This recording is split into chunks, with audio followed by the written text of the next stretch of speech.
Imagine showing off a prized antique dagger to your friends, and one of them leaps up, terror in his eyes, as if you've just threatened his life.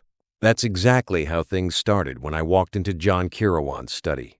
I can still see the shock on Gordon's face. He looked haunted, not just scared. And it was more than just a reaction to a weapon. That set the stage for this episode's mystery: a cursed past, a haunted ring, and a marriage teetering on the edge. Today, we're diving into The Haunter of the Ring, where we'll unpack the truth behind Gordon's outburst and the chilling events that follow.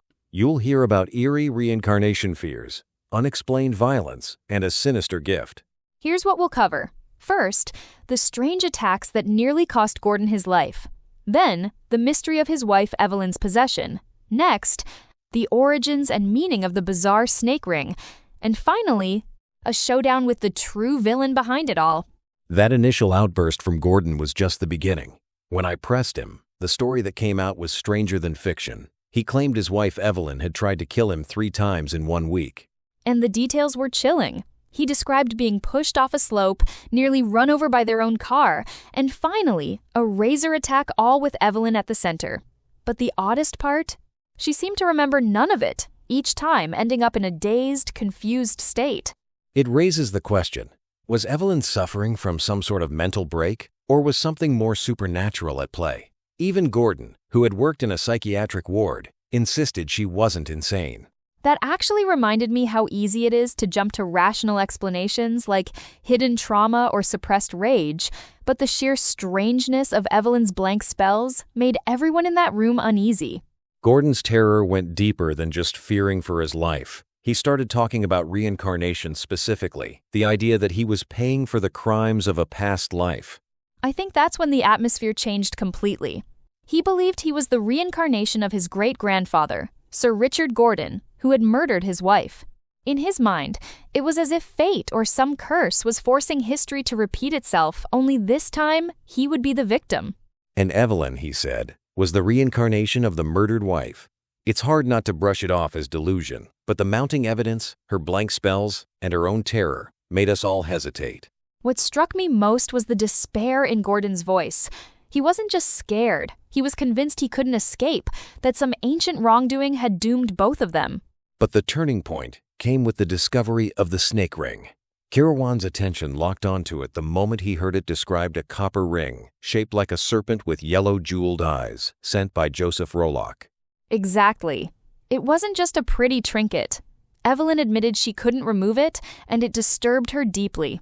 There was an almost physical revulsion to it, and even I felt something off. Kirawan suspected right away it was more than just a gift. It was a vessel for something dark. When we learned Rolock picked it up in Hungary, a place with its own haunted history, the pieces started coming together. Kirawan's own past in Hungary gave him unique insight into what the ring might truly be. It shows how objects can carry emotional and supernatural weight, especially when they're tied to old rituals or grudges. That ring was the key to everything that happened next. The real horror unfolded when, in the presence of friends, Evelyn, under another blank spell, grabbed a pistol and shot Gordon. Miraculously, he survived. But Kirawan's urgency was clear. The ring's power was peaking. Kirawan's decision was immediate. He dragged you to confront Joseph Rolock.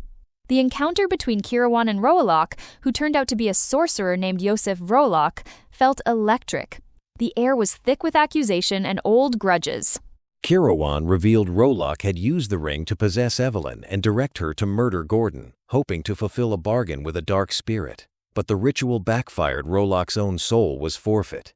And in a climax that felt more supernatural than anything yet, Rolock was overwhelmed, killed, some would say, by his own bargain with the fiend. The evil he summoned consumed him instead of his intended victims. So, after all the horror, we were left with more questions than answers. Gordon survived. Evelyn was freed from the ring's influence.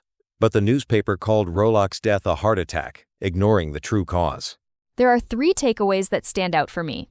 First, the dangers of meddling with forces you don't understand, like Rolock and the ring. Second, trauma can masquerade as madness, but sometimes there's more at work. And third, history, real or supernatural, has a way of haunting the present.